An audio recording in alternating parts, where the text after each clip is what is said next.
We have a very exciting episode today talking about how political decisions affect prophecy. Today our expert is Bob Thiel. His website is cogwriter.com and his books are all over Amazon. The title of this episode is Trump and Prophecy. According to interpretations that were cited in the Jerusalem Post and in Euronews, final judgment, the end of the world, is supposed to happen in 2027. Thank you for inviting us into your life today.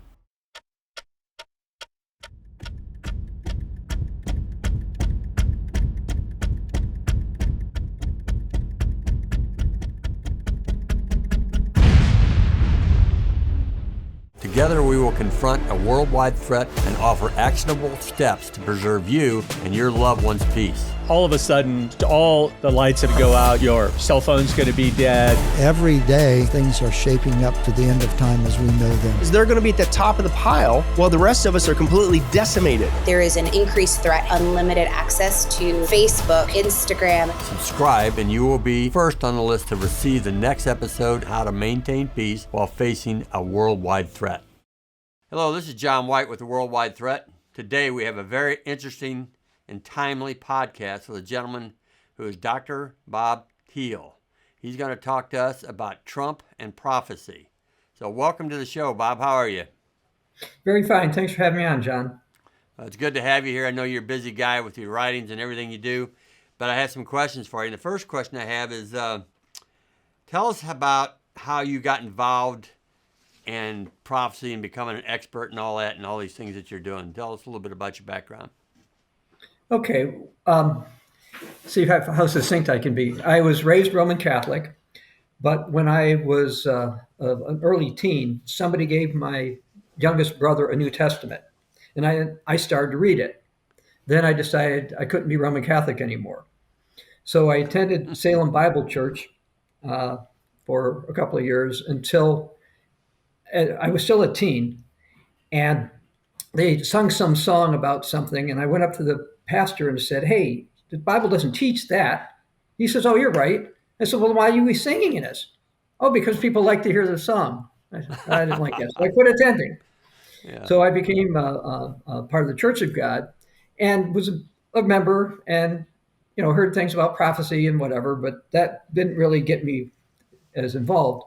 Now, my wife and I have traveled a lot, and a trip we made to the Vatican, either in 2003 or 2004, I'm there thinking, how can Roman Catholics understand there's certain warnings about some of their things in the Bible, in prophecy?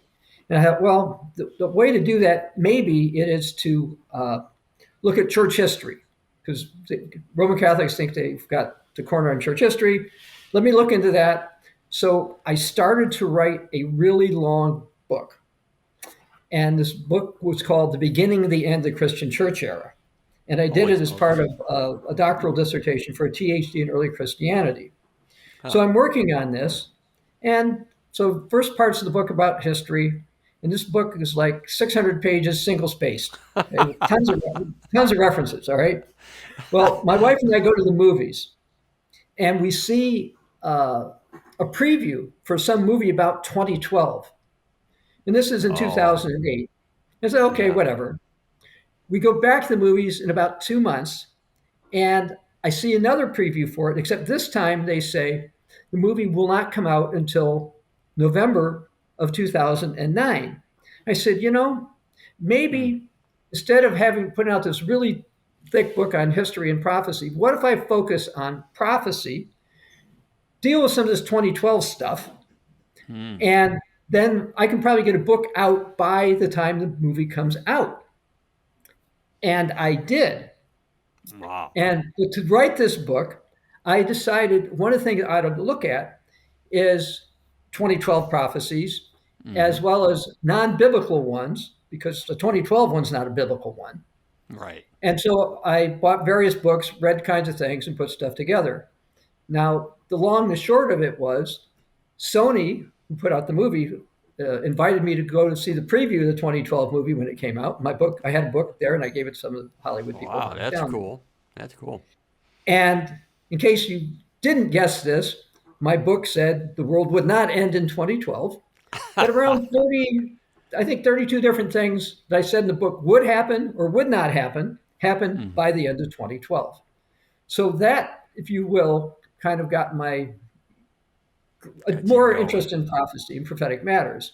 And then since then, I've written other books, I've done more research, and I did an earlier one about Donald Trump, and I think world events aligned like 20 things I had in that. And I also did one on Joe Biden, by the way. So well, I've been hold on to that for a minute. So I mean, All that's right. kind of how I got where we're at now. Well, we're rated G here, brother. All right, so please give us the other day when we were talking, this was very interesting to me. I actually liked the movie 2012. That was really Mayan, I think, wasn't it? Mayan prophecy? Okay. Mm-hmm. The other day when we were talking, you were talking about different things about Trump and how prophetically there was things happening that tied to it, like you talked about Germany. So tell us a couple things about Trump and how you see that affects the world. And by the way, for my audience, you are a prophet. I understand that's a gift that you operate in, so that's going to be cool for people to look at that from that perspective. So tell us a couple of these things that get them going. Okay. One of the things is basically by virtue of his timing. Okay, Donald Trump inadvertently is going to fulfill various prophecies. And a book that I had that came out a couple of days before he became 47 the president this time, it's called Unintended Consequences of Donald Trump's Prophecies. But by unintended consequences, I mean he's not trying to make the beast rise up, for example. Right. Okay, just use that as an example. But he is, not on purpose. Okay, since he came in office this time, the Europeans have decided they have to increase their military. They want to be independent of the United States.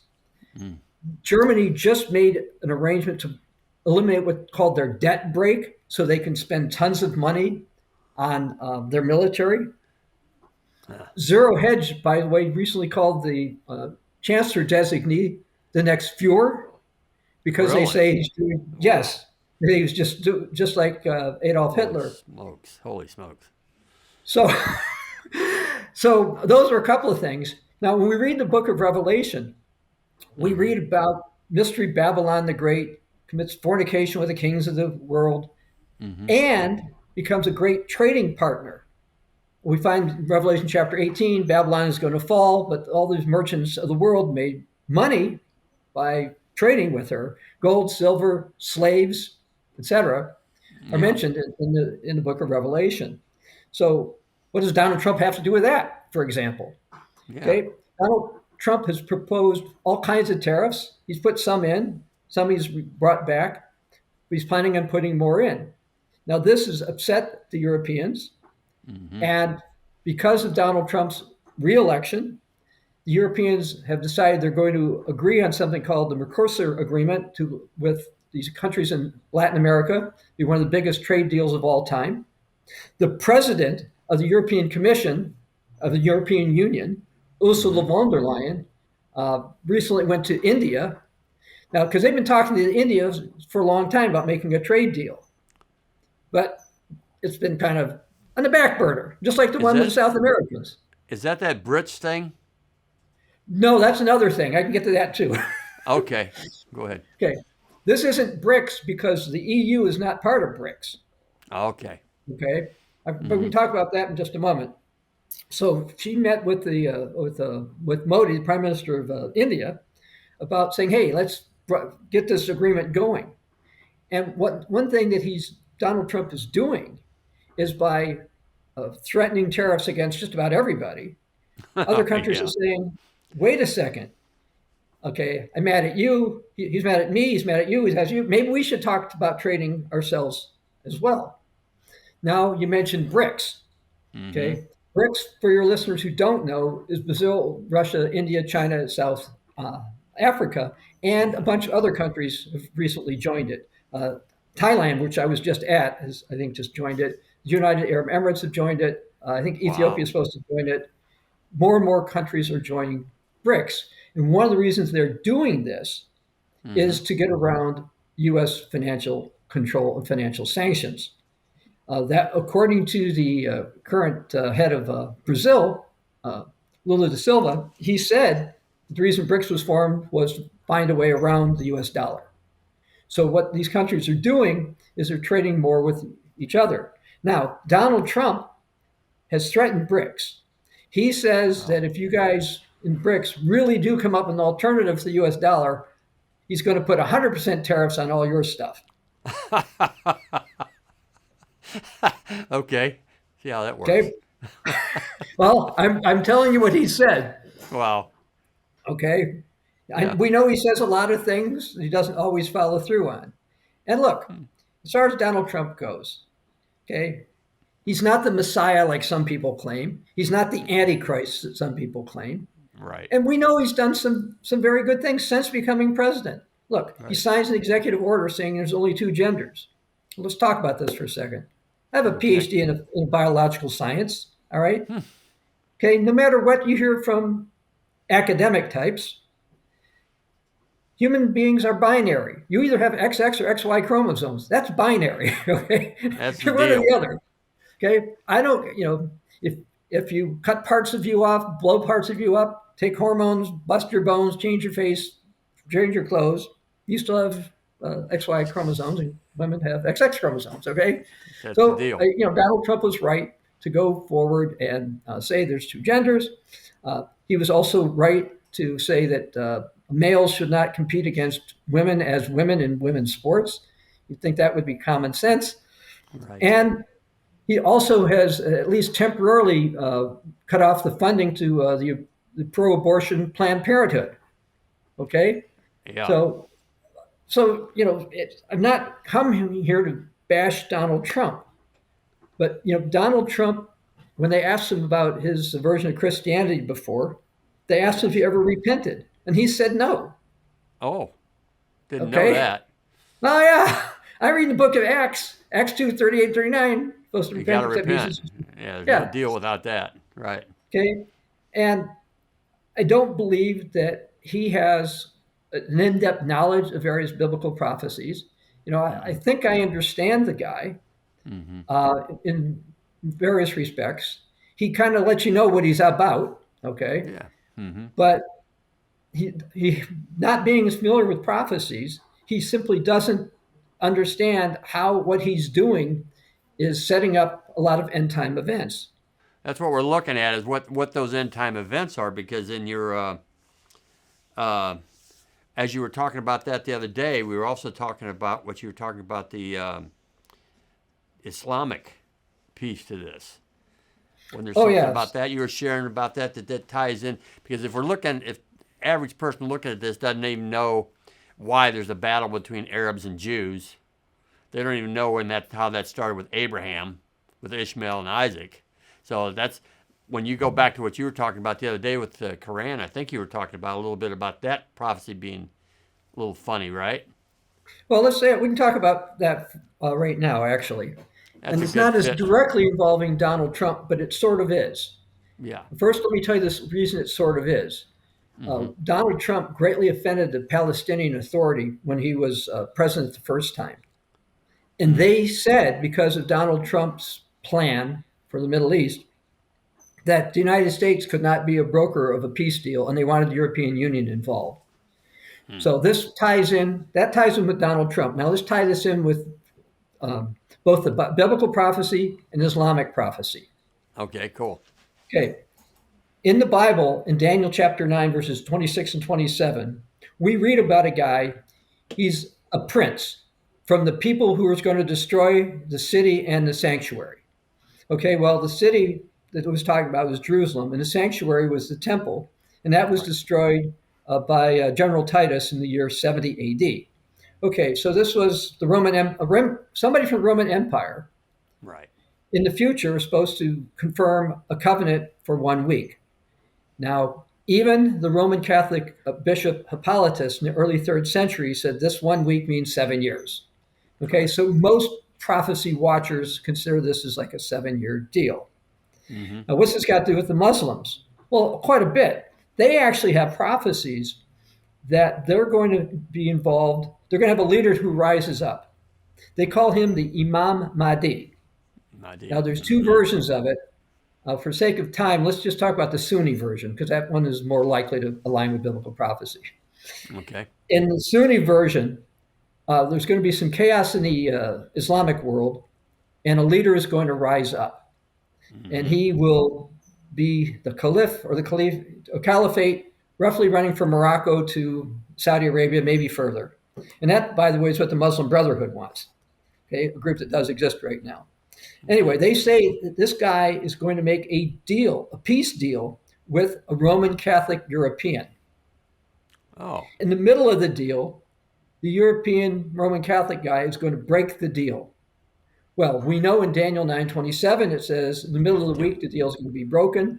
Right. And if we go to Daniel 11 verse 31, we see this guy who was the prince, he's now called the king of the north, is going in and breaking that deal. Well, Islam takes it a couple steps further. Not only do they say he's going to break this deal after 3.5 years, then Islam teaches that the Antichrist is going to reign for the next 3.5 years. And that is consistent with biblical prophecy. I would say the beast and Antichrist will reign during the Great Tribulation, that period of time. Right. Anyway, then Islam says Jesus will return and destroy the Antichrist. Well, you can read that. Yeah, you can read that in Revelation chapter 19. Now, where Islam doesn't have it right is that they say when Jesus returns, he's going to tell everybody that Islam is the great faith and everybody needs to follow Islam.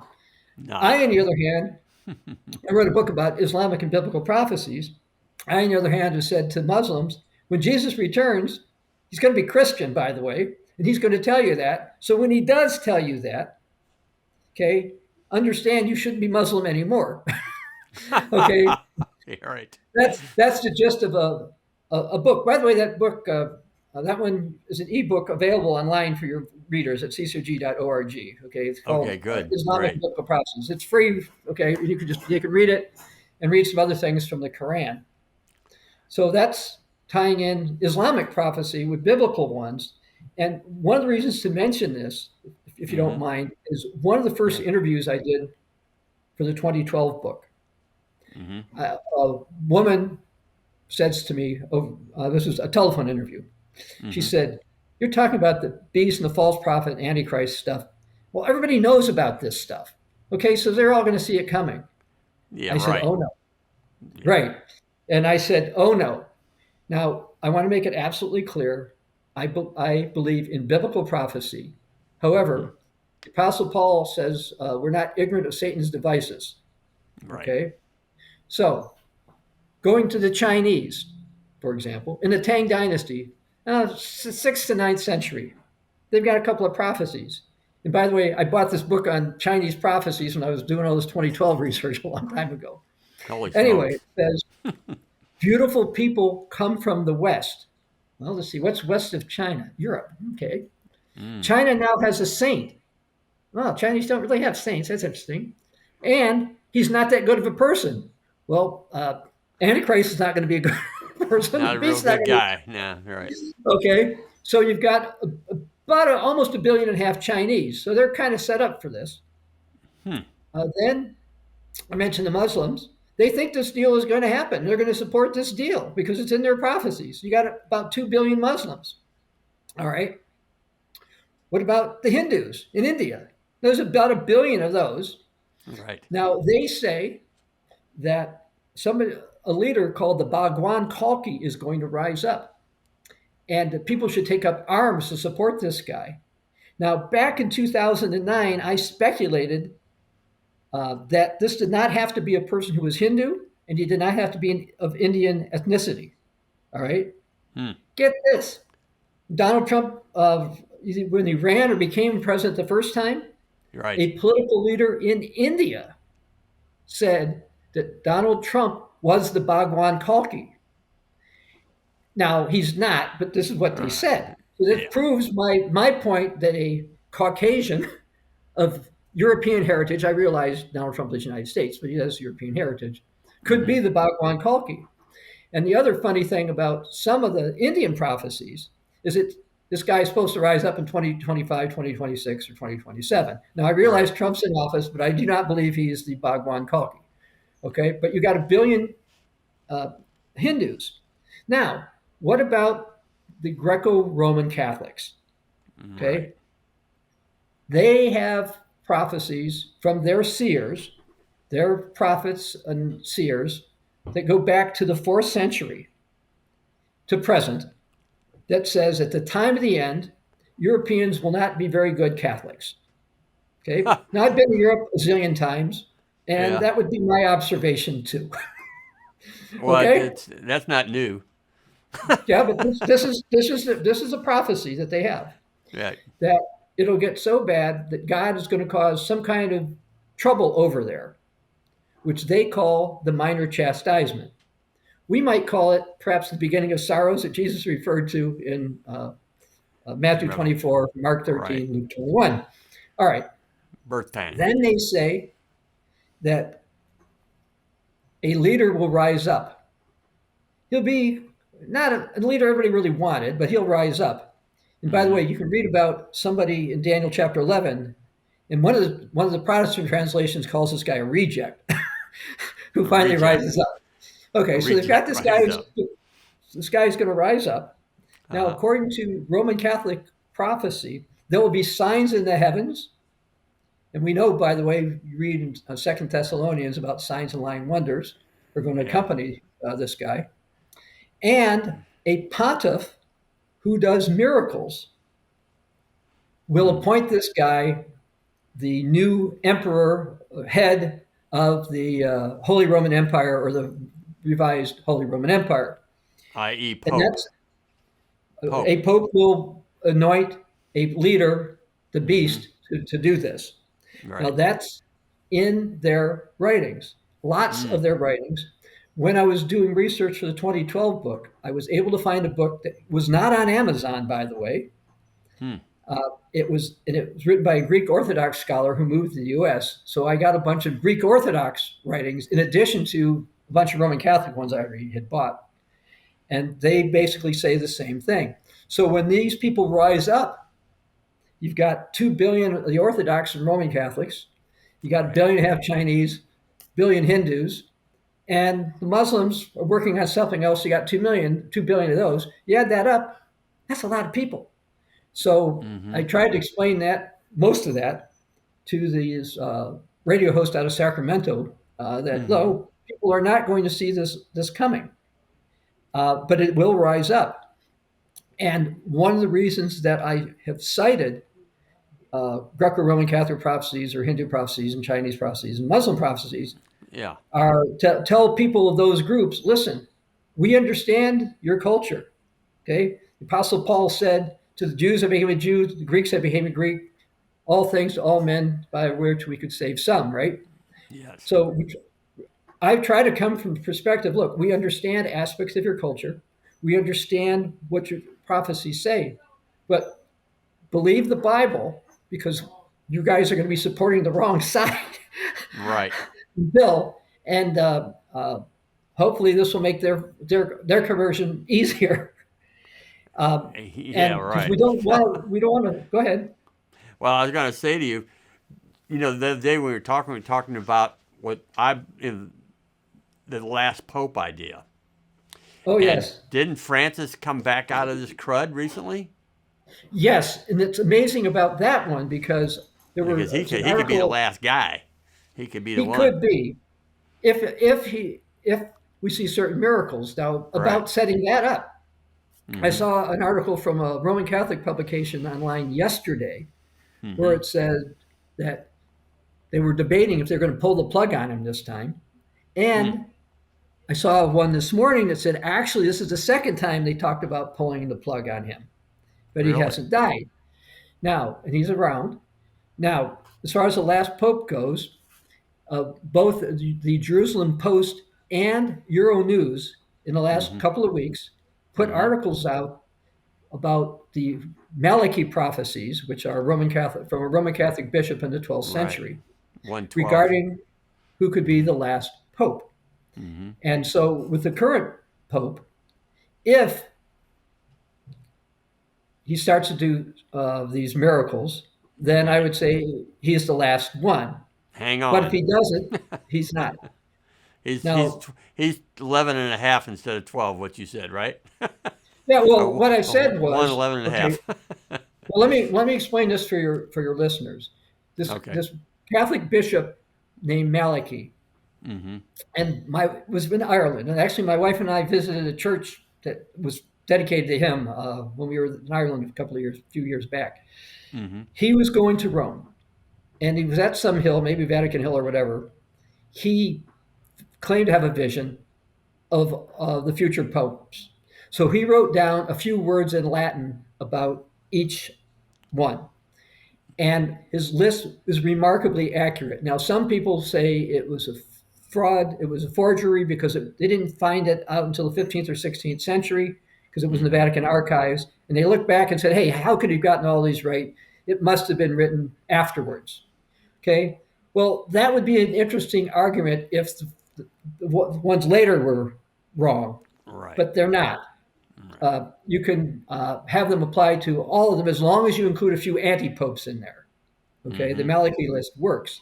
Now, according to the Malachy prophecy, there's supposed to be 112 popes, but 100 years, over 100 years ago, the Catholic Encyclopedia said there could be popes between number 111 and the last one who's 112. And a book I bought that was written in 1969 by a Roman Catholic by the name of Peter Bander said there could be popes between 111 and 112. On the other hand, you have people out there who believe that Pope Francis isn't the Pope for lots of reasons, including the fact the election was invalid because Benedict was alive. Therefore, this guy is not the Pope.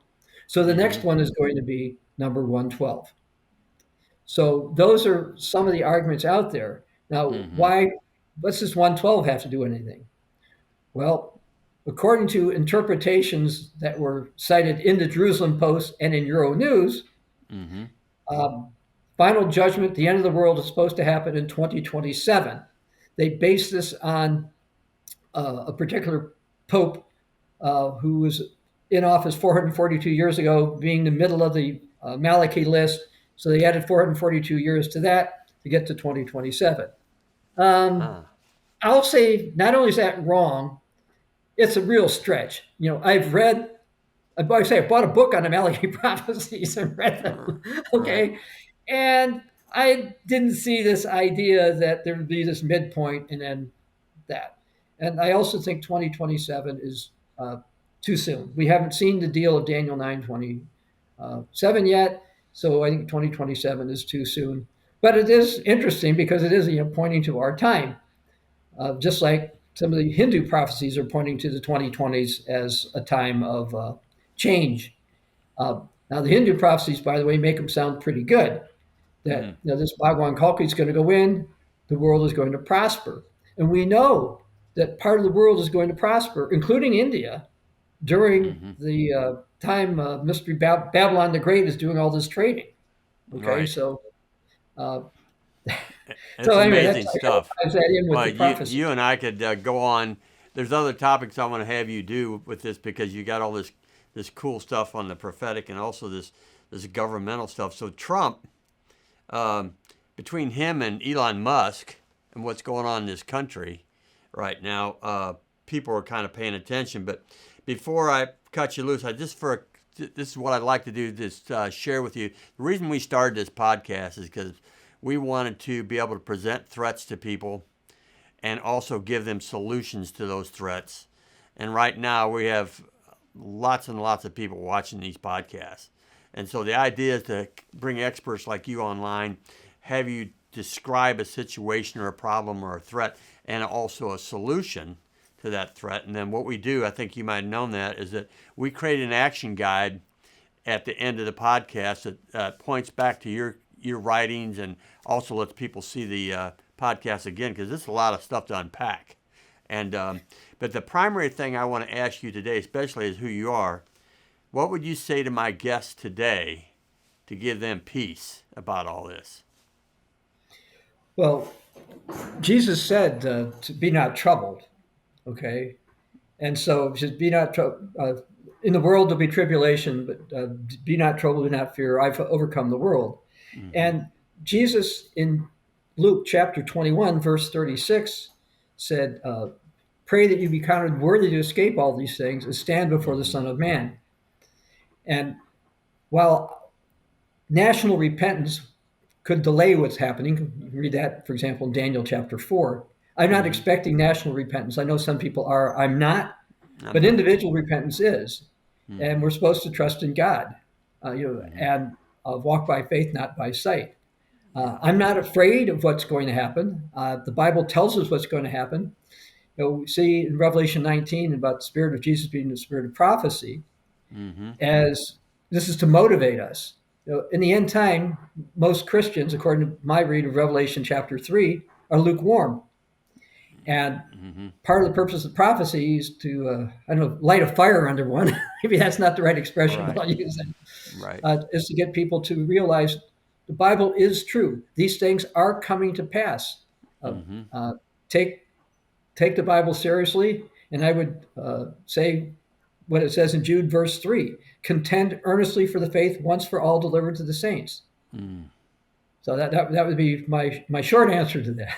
Well, we're living in the church of Laodicea. A lot of people think, "Be not cold or hot, be hot or cold, or I'll spit you out of my mouth." And we can dig into that. Basically, what that church is all about. So people are hot or cold, and so if there is any kind of revival, at least in people, then they'll be prepared. And with all the religions you were talking about and all the countries you're talking about, none of them believe that Jesus Christ is the only way. They all have these patterns. And so I just like supporting you, say they need to get a heads up on following what's going on, our audience does, and ask Jesus for a relationship. And so that's kind of what we do. Even though we don't present this as a Christian podcast, we present it as a solution. And some of the stuff you're providing us gives people an awareness that I didn't even think was out there, to be honest with you. So I really appreciate that. So what I'd like to do is bless you for the day. We're going to close out this podcast. Watch for it. And I'll be calling you back for some other stuff. And I know you're busy. You probably got about 9 things to do after you get done with me today. And so I'm really thankful that you shared your time with us, Dr. Bob. That's what I'm going to call Thanks you, for Dr. Bob. Blessings, brother. Please help us to help you be WWT informed. China is going to be more of our enduring threat, using coercion. Who are the people that we can trust around us? The Bible tells us that in the end times, they're going to be able to follow anything that we do. There's equipment on our grid that adversarial nations can flip off the switch. It's already happening, so there's proof. Are the American people going to rise up? Please like, subscribe, and click on the notification tab, and we will send you advance notices about upcoming episodes and the threats to be discussed. We will provide you each week with an action guide that details everything that may help you and your family have peace over these threats.